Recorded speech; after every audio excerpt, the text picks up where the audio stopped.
Comme le titre de ma communication l'indique, je vais vraiment m'intéresser qu'à ce seul chapitre 3 de Gargantua, et globalement, ça va être assez simple à suivre pour vous, puisque je ne vais parler que de 2 pages du livre, 61 et 63. À travers cette analyse, j'aimerais aborder certaines questions directement liées aux difficultés que Rabelais peut poser aux agrégatifs, en particulier la difficulté de l'intertextualité intertextualité profuse du roman, même si elle est un peu moins abondante et difficile à maîtriser que pour les tiers et quarts livres.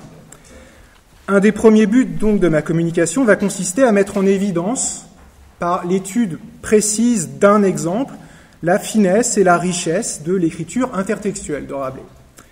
Plus généralement, 2 problématiques sous-tendent ma communication. Que faire de l'érudition de Rabelais, déjà ? De la place de l'érudition dans une fiction, et qui plus est, dans une fiction comique, d'ascendance lucianiste. L'agrégation réclame une part non négligeable d'érudition de la part des candidats, mais ce n'est pas, malgré tout, un concours d'érudition. L'évaluation des agrégatifs porte moins sur le quantitatif que sur le qualitatif. Pour le dire autrement, le jury ne cherche pas à savoir qui a la plus grosse, mais qui s'en sert le mieux. Je parle d'érudition, enfin, vous entendez ce que vous voulez. Les notes de l'édition au programme fournissent en général aux agrégatifs l'essentiel de ce qu'ils doivent savoir, même si, bien entendu, elles peuvent être complétées ici ou là. Donc la question qui se pose est plutôt la suivante. Comment avoir une approche littéraire de l'érudition exhibée par Alcofribas, érudition autant sérieuse que joueuse, ludique et parfois piégeuse ou mystificatrice? Cette question sur la manière d'aborder l'érudition, je vais aussi la lier à une autre problématique connexe, celle de la connivence, que la fiction rabelaisienne permet de construire avec le lecteur, et plus particulièrement celle de la connivence joyeuse, de la connivence comique ou humoristique. Je parle de connivence pour l'instant au singulier, mais en réalité, je vais plutôt essayer de montrer qu'il y a au moins 3 types de connivence chez Rabelais, et l'ordre de ma communication va à peu près suivre ces 3 connivences-là. Je vais être assez long sur la première et j'irai un peu plus vite sur les 2 autres. La première sera la connivence pour Happy Few, la connivence de Rabelais avec quelques lecteurs. Je vais être long sur ce point parce que c'est ce qui est le plus difficile à démontrer. Le deuxième type de connivence, c'est la connivence avec un lecteur critique, un lecteur méfiant. Le 3e type de connivence, c'est une connivence beaucoup plus large, que j'appellerais un peu par défaut la connivence joyeuse, justement. J'en viens maintenant à mon propos et à celui du chapitre 3. Combien de temps dure une grossesse ? La réponse à cette question est apparemment évidente, mais l'interrogation est beaucoup plus complexe si on la pose différemment. Combien de temps peut durer une grossesse ? Ce n'est pas la durée habituelle qui pose problème, mais celle des cas exceptionnels, sur lesquels les hommes de la Renaissance aimaient à se pencher. Les enjeux de cette question sont loin d'être indifférents, puisque de la réponse des médecins dépend la légitimité de l'enfant né. Cette question, initialement médicale, a alors des implications morales et sociales. La femme a-t-elle joué du cerf croupière en l'absence de son mari ? Elle a aussi des implications juridiques. Est-ce que l'enfant né 10, 11, 12 mois après la mort ou après l'absence du mari peut être considéré comme un héritier légitime ? Pour répondre à de nombreux cas de figure, il est ainsi nécessaire de pouvoir établir avec quelques certitudes les durées minimales et maximales d'une grossesse. Concernant la durée minimale, à la Renaissance, le consensus se fait souvent autour de 7 mois, à partir du témoignage des anciens. Reste que, quand on dit autour de 7 mois, il faut se mettre d'accord sur ce qu'on entend par une telle durée. Autour de 7 mois, est-ce que c'est 7 mois révolus ? Est-ce que c'est à compter du 7e mois, c'est-à-dire 6 mois et 1 jour ? En outre, quelle est la durée exacte d'un mois ? Est-ce que c'est un mois solaire ou est-ce que c'est un mois lunaire, notamment lorsque l'on parle de la durée des mois chez les anciens ? Est-ce que ce sont des mois lunaires, c'est-à-dire des mois un peu plus courts qui alternent entre 29 et 30 jours ? En 1540, c'est en tant que médecin, spécialiste de la question, que Rabelais était interrogé par Guillaume Pélissier, ambassadeur de François Ier à Venise, au sujet de la naissance de la fille de Filippo Sacco, président du Sénat de Milan, fille née le 13 avril 1540. Le père doutait quelque peu de la légitimité de cet enfant, puisqu'il n'avait connu charnellement son épouse pour la première fois que le 25 octobre 1539, soit une grossesse d'à peine 172 jours, moins de 6 mois pleins. Il y avait donc de quoi douter de la viabilité et de la légitimité de l'enfant. Malheureusement, toute la lettre de Guillaume Pélissier est sur l'exemplier, c'est le premier exemple. Malheureusement, la réponse de Rabelais est inconnue. Un Italien, Sperone Speroni, lui, considérait la chose possible, tout en précisant bien qu'il parlait en tant que philosophe et que pareil cas lui était inconnu. Quant à la durée maximale, médecins et juristes s'interrogeaient sur le seuil admissible. 10 mois, c'était généralement entendu, mais qu'en était-il du 11e ? Pareille discussion appelait à mobiliser les connaissances des médecins et naturalistes qui s'étaient penchés sur cette question depuis l'Antiquité, mais donnait aussi amplement matière à rire, puisque tout cela tournait finalement autour du thème traditionnellement cocu du comique, ou comique du coquillage, comme vous voulez. Le Podge, notamment, avait écrit un court récit facétieux représentant un mari de retour d'un long voyage d'une année. Mari, quelque peu surpris quand il revient chez lui, puisqu'il découvre que sa femme a donné naissance à un nouveau-né. Légèrement courroucé, même plus que légèrement, mais tout aussi courroucé que naïf, il prend l'avis de quelques vieilles matrones qui va rétablir la paix dans le ménage en déclarant la chose tout à fait possible. Pour peu que la femme ait vu un âne le jour où l'enfant fut conçu. Si la femme a vu un âne le jour où l'enfant a été conçu, alors la durée de grossesse devient celle de l'ânesse, dont la gestation dure entre 12 et 13 mois. Comme ce fut, à n'en pas douter, le cas, le mari reconnaît l'enfant comme le sien, et précise le Podge dans la traduction française, nonobstant qu'il ne lui fut rien. Là, le conte du Podge, c'est pareil, dans l'exemplier, c'est la citation 2. C'est à partir de témoignages autrement plus savants que l'abstracteur de quintessence déclare, page 61, non seulement possible, mais aussi légitime, l'enfant né de femme l'11e mois après la mort de son mari. Possible et légitime, autrement dit à la fois médicalement et juridiquement acceptable. C'est selon la même intention double que Pélissier interroge Rabelais en 1540, lorsqu'il lui demande si l'enfant qui vient de naître est de 7 mois, et s'il est pour vivre, question médicale, est-ce que c'est possible, et est légitime, question juridique. Un débat de cette nature dans la fiction est propre à Rabelais, puisque les différentes rédactions des chroniques gargantuines passent rapidement de l'accouplement de Grand-Gousier et de Galmel à la naissance de Gargantua, sans s'attarder sur la durée de gestation. Cette question occupe, chez Rabelais, presque l'intégralité du chapitre 3, dans un passage qui mêle d'un côté érudition joueuse, avec une longue liste de références intertextuelles données de manière explicite, avec aussi quelques citations implicites ou explicites plus ou moins longues, et de l'autre côté, imprécation plaisante d'un narrateur qui se fait pseudo-moraliste, mais surtout vrai débauché, sur le sujet des licences sexuelles féminines, licences dont il se réjouit de pouvoir profiter gaiement. J'en viens à mon point de départ, la question des sources et de l'intertextualité. Si on part de là, l'abondance des références textuelles présentes dans le chapitre invite naturellement à se poser la question des sources et de la nature exacte des renvois effectués par le narrateur. Il revient à Michael Screech d'avoir découvert en 1969, année propice à un tel sujet, la source la plus importante du chapitre, source qu'indique la note 1 du chapitre dans l'édition de Mireille Huchon, à savoir, cette source, c'est quelques pages d'un traité juridique d'André Tiraco, paru en avril 1535, un commentaire sur une loi tirée d'un titre du Code théodosien portant sur les cas où les donations doivent être révoquées. Et il fallait avoir les yeux bien en face des besicles pour retrouver dans cet il quarto touffu de 400 pages les quelques pages qui portent sur la question de la durée maximale de grossesse et ses enjeux en termes d'héritage. Et le lien avec Rabelais est évident. Presque toutes les autorités citées par Alcofribas, page 61, Hippocrate, Pline, Claude, Varron, Censorinus et autres fous de même farine, sont présentes dans le commentaire de Tiraco.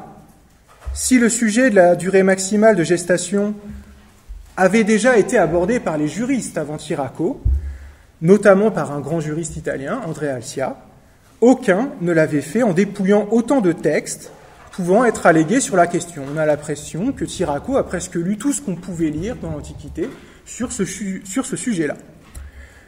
Une difficulté se posait malgré tout à Michael Screech pour établir cette source, celle de la date de publication du commentaire de Tiraco, avril 1535, soit une date postérieure à Gargantua. S'il est paru après Gargantua, le traité de Tiraco devait avoir été achevé avant l'impression de la fiction de Rabelais. Vraisemblablement, le texte de Tiraco avait été achevé dès l'été 1534, date où le libraire a obtenu un privilège royal. Or, l'auteur du commentaire, André Tiraco, grand juriste du Poitou à Fontenay-le-Comte, est un des plus grands juristes de la première moitié du XVIe siècle, maintenant inconnu, mais pour le XVIe siècle, c'est quand même un grand juriste, et il est surtout loin d'être un inconnu pour qui s'intéresse à Rabelais. Les deux hommes se sont durablement fréquentés et se sont connus aussi très tôt. Rabelais a côtoyé Tiraco à l'époque où il se trouvait au couvent franciscain de Fontenay-le-Comte, vers 1520, et il devait hanter le petit cénacle qui se retrouvait alors autour de la figure du juge le plus important de Fontenay-le-Comte. Il devait aussi profiter des largesses permises par l'abondante bibliothèque de ce dernier.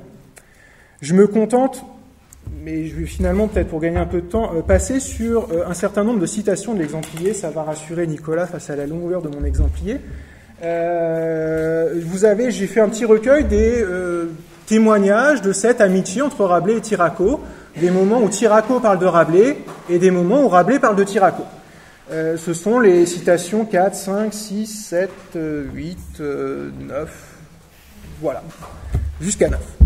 De toutes ces citations, je n'en commande qu'une seule. La citation 6. C'est en général celle qui est la moins commentée, alors que c'est celle qui m'intéresse le plus pour le propos de ma communication. Dans ce passage, Tiraco règle ses comptes avec un ami poitevin, autre juriste, Amaury Bouchard. Amaury Bouchard avait écrit contre Tiraco. Tiraco accusé d'être un misogyne patenté. Et Amaury Bouchard s'était fait le défenseur des dames, en quelque sorte, contre Tiraco. Et Tiraco lui répond dans ce passage, et lui répond en citant Rabelais.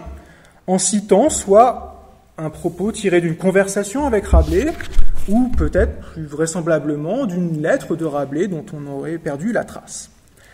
Et pour répondre à Bouchard, pour se moquer de Bouchard, donc Tiraco cite Rabelais, et surtout cite Rabelais citant Lucien. Rabelais se moque d'Amaury Bouchard, disant qu'il a fait ce qui est conseillé dans le maître de rhétorique de Lucien, c'est-à-dire pour être un orateur qui a du succès, il faut surtout essayer de plaire aux dames. Donc il renvoie la défense des femmes par Amaury Bouchard à une simple posture rhétorique d'homme avide de succès qui veut d'abord plaire aux dames. Tiraco exhibe ainsi sa connivence satirique avec Rabelais. Connivence qui repose sur un partage érudit, partage d'un intertexte tiré de Lucien. Or, 10 ans plus tard, c'est à mon avis un partage intellectuel du même type qui va se reproduire avec le chapitre 3 de Gargantua. À partir du moment où on a rappelé l'amitié entre Rabelais et Tiraco, la difficulté posée par la date de publication du traité de Tiraco, après Gargantua, en quelque sorte disparaît.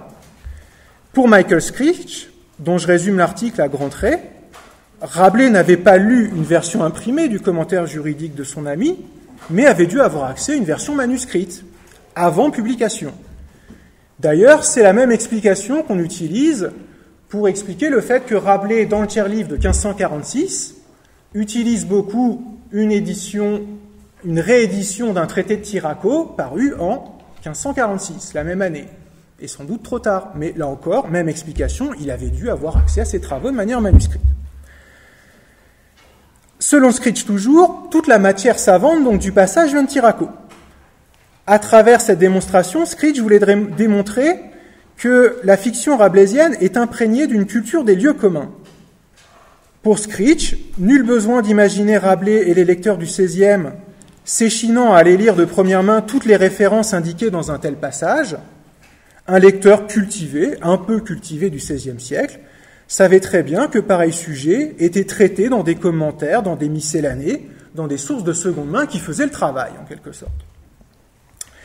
Screech a apporté vraiment une lumière considérable sur ce chapitre, néanmoins je vais essayer de nuancer certaines de ses affirmations pour envisager un peu différemment la nature des intertextes du chapitre, et par conséquent du détournement comique qui est mis en place. Première nuance que je voudrais apporter, Screech dit « Toute l'érudition du passage dans l'édition de 1535 se trouve chez Tiraco. En réalité, non pas toutes, mais presque toutes. Une phrase résiste encore et toujours à l'envahisseur fontenésien. » Là, je vais commenter le passage un peu complexe à lire au premier abord, les citations 10, 11, 12 que je lis ensemble, et forcément ensemble.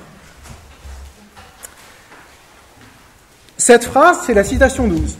Car, comme dit Olugel, ce longtemps convenait à la majesté de Neptune, afin qu'en y celui l'enfant fût formé à perfection. Cette phrase, c'est un décalque parfait d'Olugel. Or, c'est justement un passage d'Olugel que Tiraco n'a pas repris. Tiraco connaît parfaitement Olugel. Quand on parle de la durée maximale de grossesse, on ne peut pas éviter Olugel, qui est presque l'auteur le plus important sur la question, puisque lui-même, dans les Nuits Attiques, compile tout ce qu'il savait sur la question. Donc il parlait déjà lui-même d'Aristote, etc. Quand on est un compilateur, qu'est-ce qu'on fait en premier lieu? On compile les compilateurs. Ça semble logique. Donc Tiraco connaît très bien Olugel, et dans son commentaire, c'est la citation 10, il en reproduit d'ailleurs un long passage. Il en reproduit un long passage, sauf une phrase, celle que Rabelais va reprendre. Dans ce passage plus exactement, c'est un commentaire d'Homère. C'est un commentaire d'une citation d'Homère tirée de l'Odyssée. Peut-être lire le vers. C'est, dans ce passage d'Homère, c'est Neptune qui parle à la nymphe Tyro en lui disant « Réjouis-toi de mon amour, l'année une fois écoulée, tu donneras le jour à de nobles enfants. » Phrase que je ne vous conseillerais pas forcément de reprendre après l'acte charnel, c'est légèrement mufle de dire ça, ou alors c'est une galanterie d'un autre temps. Olugel explique ces vers, alors ce qui importe bien entendu dans la citation « Réjouis-toi de mon amour, l'année une fois écoulée, tu donneras le jour à de nobles enfants », c'est l'année une fois écoulée. Au bout d'un an, tu donneras le jour, donc durée de grossesse d'1 an. Olugel explique ces vers de différentes manières. C'est donc, je paraphrase la citation 11. Il explique notamment ainsi, pourquoi au bout d'une année? Parce que Neptune est un dieu, et donc les enfants d'un dieu mettent plus de temps à naître. Or, Olugel dit, voilà une des explications qu'on m'a données, mais cette explication-là, ce n'est qu'une sornette. Le terme qu'il emploie, un terme assez récent, c'est le terme de nougalia. Nougalia, c'est-à-dire des billevesées, des sornettes. Après cette explication que Olugel prend avec ironie, Olugel donne une autre explication plus sérieuse, une explication de grammairien, une explication philologique. Selon, et là il cite un grammairien, Favorinus. Selon Favorinus, les termes grecs utilisés par Homère ne doivent pas être compris comme signifiant une année révolue, mais une année proche de sa fin. Année révolue, en latin confecto, année proche de sa fin, en latin affecto. Explication linguistique intéressante qui a bien sûr la faveur d'Olugel et qui va avoir la faveur de Tiraco. C'est l'explication que Tiraco lui reprend après la citation d'Homère. Or, que fait le narrateur rabelaisien? En bon parodiste, il fait tout l'inverse. Tout l'inverse de Tiraco, tout l'inverse même d'Olugel. Alcofribas paraphrase Homère en disant que la nymphe n'enfantera qu'une fois l'année révolue. L'année révolue, donc il fait exactement le choix inverse de l'explication philologique. Olugel dit un sens qui nous sortirait de l'embarras, c'est que l'année n'est pas révolue mais proche de sa fin, et le narrateur lui dit l'année révolue. Et surtout, il reprend doctement l'explication fantaisiste, regardée avec ironie par Olugel, laissée de côté par Tiraco, d'une gestation plus longue, car elle convient à la majesté du dieu. Alcofribas cite donc Olugel, mais on voit bien en lisant les sources en quoi la proposition qui identifie le discours rapporté, comme dit Olugel, livre 3, est plaisamment ironique. Olugel l'a dit, mais ne l'a pas dit.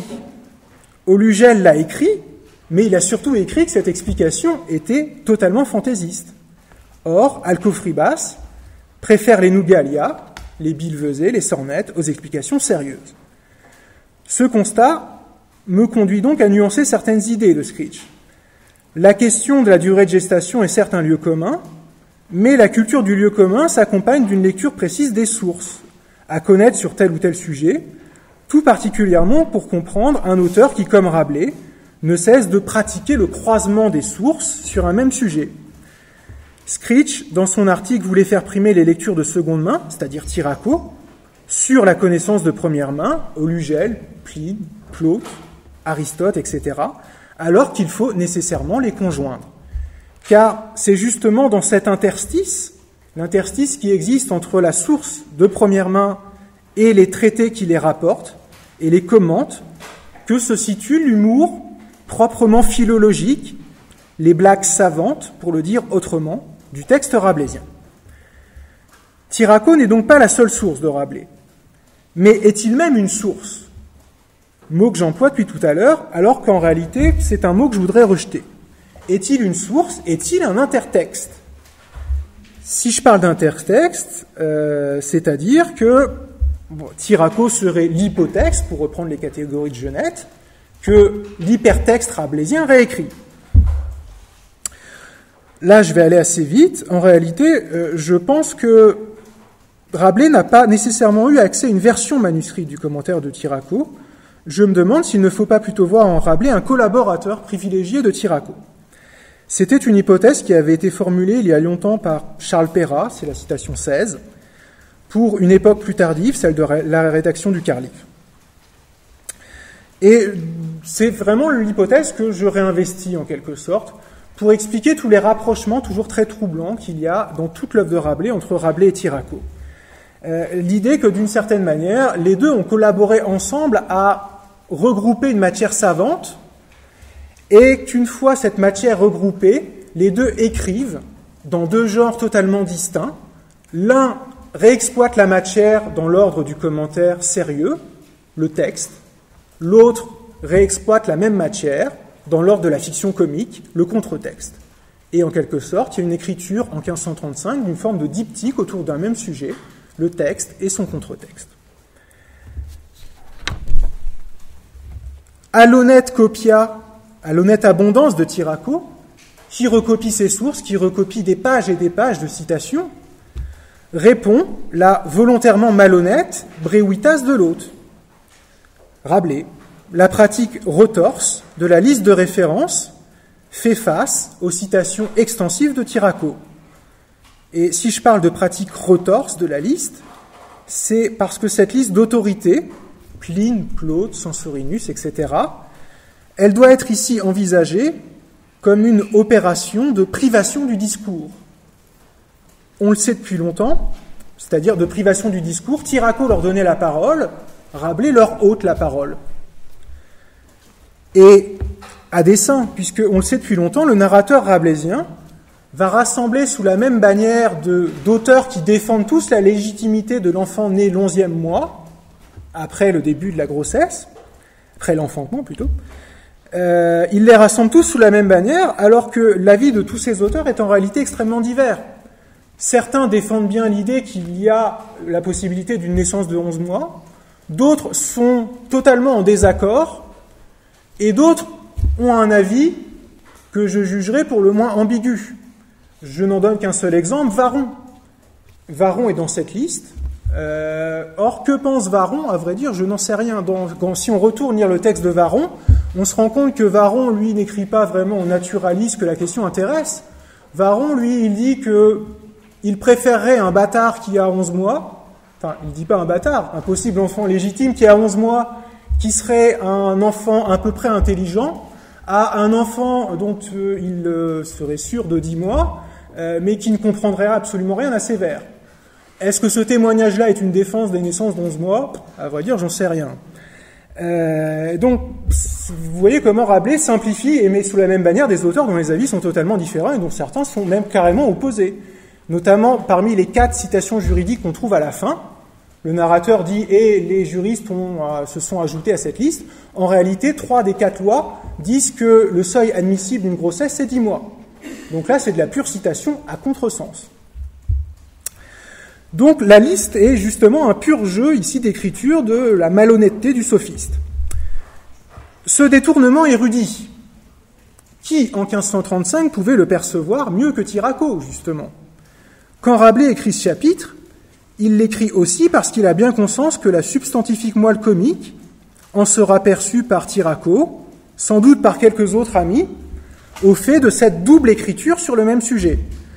Le chapitre 3 va donc comprendre plusieurs clins d'œil adressés à ce petit nombre de récepteurs privilégiés, quelques happy few qui forment le premier niveau de réception du texte. Je propose rapidement une petite liste de ces traits d'humour érudits, proches de ce qu'on appellerait maintenant des private jokes. Et j'ai vu récemment que Stéphane Jonger comptait, lors de la journée de Tours début octobre, proposer une communication justement sur ce thème de la private joke chez Rabelais. Premier clin d'œil, première private joke, la citation diologène dont je parlais tout à l'heure, laissée de côté par Tiraco et mise en évidence par Rabelais, premier clin d'œil. Deuxième clin d'œil, la proposition sur laquelle s'achève la liste d'autorités, et quelques autres que pour le présent dire n'ose. La prudence de l'orateur, qui pour le présent, c'est-à-dire en 1535, se contente de dire qu'il ne peut pas dire, qui exhibe son autocensure, fait bien entendu référence à un légiste en particulier, Tiraco, qui fait partie de ces quelques autres qui vont parler des naissances d'11 mois, justement à ce moment-là, Tiraco. Mais pour le présent, Rabelais ne peut pas le dire, Alcofribas ne peut pas le dire, le traité va bientôt paraître.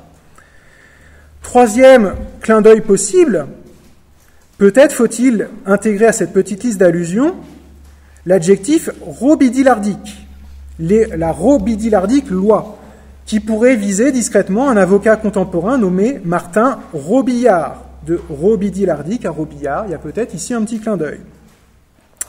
Quatrième trait d'humour, encore moins discernable d'un large rectorat, mais loin d'être négligeable, l'équivoque sur la parole proverbiale, et vogue la galée. Ça se trouve dans mon exemplier, page 4, citation 17-18. Et vogue la galée. Et la grossesse connue pousse hardiment outre et vogue la galée, puisque la panse est pleine. Le traité de Tiraco, chez qui doit-il paraître en 1535 ? Chez un grand libraire, un des plus importants libraires de la capitale, Galliot-Dupré. Galliot-Dupré, qui avait déjà d'ailleurs été une première fois libraire de Tiraco en 1524, éditeur de Tiraco pour un traité en 1524. Vogue la galée, c'est justement la devise du libraire Galliot-Dupré. Devise qui est un jeu de mots.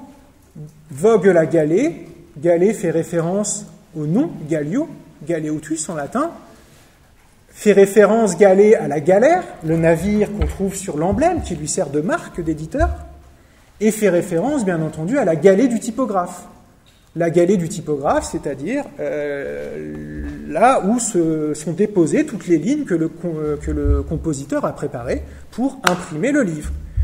Donc vogue la galée, c'est vogue le bon commerce de Gallio, c'est vogue la galère, c'est vogue la galée du typographe qui fait des livres, et ça devient, chez Rabelais, vogue la liberté sexuelle de la femme enceinte qui maintenant peut coucher avec qui elle veut, ne risque plus rien. Donc derrière vogue la galée, bien entendu, il y a une petite blague pour Tiraco qui va faire paraître son traité chez l'éditeur à la devise vogue la galée. Donc la coïncidence, à mon avis, là, elle ne peut pas être fortuite dans un passage comme celui-là.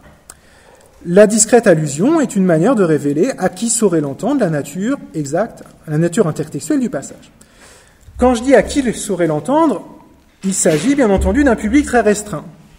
À la question « Pour qui Rabelais écrit-il son livre ?», il est nécessaire de ne pas éviter la réponse suivante « Rabelais écrit pour Tiraco et quelques amis ». Mais fort heureusement, je vous rassure tout de suite, il écrit aussi pour bien d'autres lecteurs.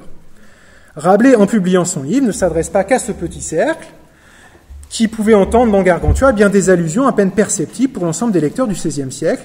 et d'ailleurs tout aussi peu perceptible pour les lecteurs de notre époque.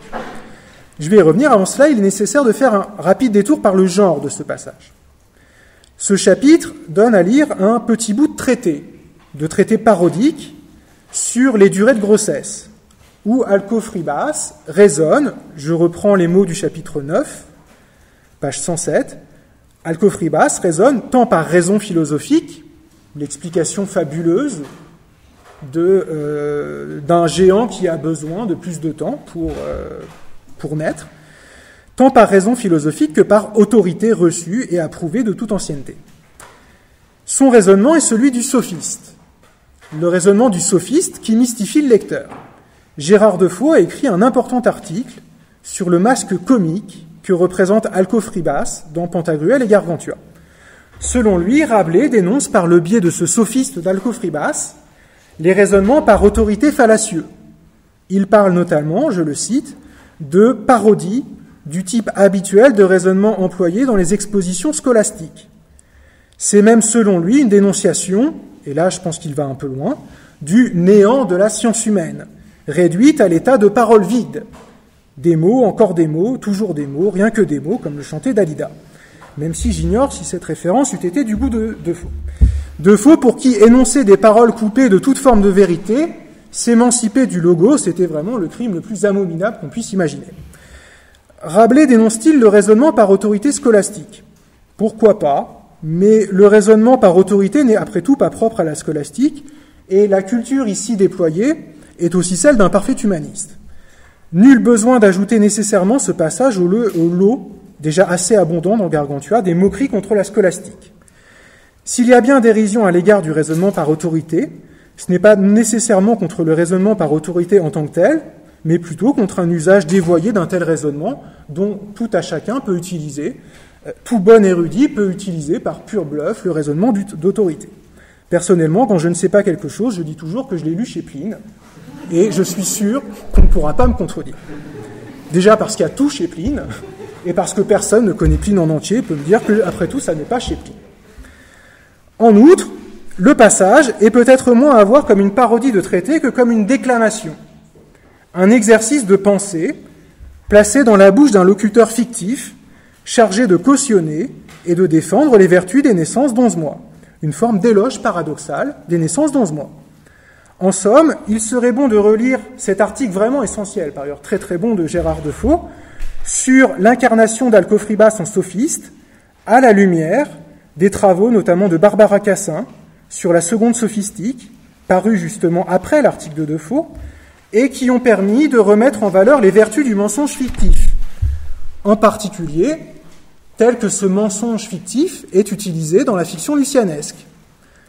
La parole d'Alcofribas est celle du pseudos, du discours trompeur, tel que le voit Defoe, mais n'est-elle pas aussi celle du plasma, c'est-à-dire, pour reprendre la définition de Barbara Cassin, que j'ai reprise dans la citation 12, un pseudos qui se sait pseudos et se donne pour tel, dans une apatée, tromperie, librement consentie, un discours qui renonce à toute adéquation ontologique pour suivre sa démiurgie propre. À travers ces deux notions de pseudos et de plasma, on pourrait alors distinguer le pseudos d'Alcofribas du plasma de Rabelais. D'un côté, le mystificateur qui abuse, Alcofribas, de l'autre, le mystificateur qui requiert l'attention du lecteur pour que ses pièges soient déjoués, Rabelais. Ainsi, envisagé, le chapitre s'adresse à un lecteur incrédule, apte ou désireux de déjouer la mystification opérée par Alcofribas, mystification proprement lucianiste, qui met en quelque sorte le lecteur à l'essai, en se jouant de l'écart entre l'acceptation consentie des invraisemblances propres à la fiction et à la fable d'un côté, et de l'autre côté, le régime de la croyance subie, qu'elle soit naïve ou superstitieuse.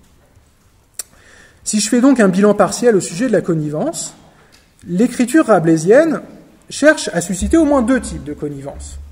Une connivence acquise, une connivence antérieure au texte, et que le texte comique réactive. C'est la connivence qui unit Rabelais à ses quelques amis, Tiraco, etc. Une autre connivence, une connivence non pas antérieure au texte, mais une connivence construite par le texte qui peut inclure ou exclure n'importe quel lecteur, pour peu que ce lecteur veuille lire un lecteur méfiant. Et les travaux, et là il faut bien le dire, et tous les travaux de théorie littéraire sur la construction du lecteur modèle, comme ceux d'Umberto Eco, sont totalement adéquats pour rendre compte du rapport que les fictions rabelaisiennes entretiennent avec leur lecteur, et la manière dont elles visent à former un lecteur apte à débusquer les nombreux pièges que lui tend le narrateur. Pour le dire de manière très lapidaire, sans doute trop lapidaire, lire Rabelais, c'est aussi apprendre à lire, tout court. Ce passage est donc aussi une invitation à lire, une invitation à vérifier. Le lecteur de bien, le lecteur de bon sens, n'est pas celui, et là je cite un passage très important du chapitre 6, page 83, le lecteur de bien, le lecteur de bon sens, est celui qui croit toujours ce qu'on lui dit et qu'il trouve par écrit. En réalité, le lecteur de bien, c'est surtout celui qui vérifie toujours ce qu'on lui dit et qu'il trouve par écrit. En vérifiant, il pourra ainsi distinguer les autorités correctement citées et les distinguer des autorités fautivement référencées et comprendre tous les moments où le narrateur se paye sa tête. Comme, j'en prends un seul exemple, dans une édition de 1542.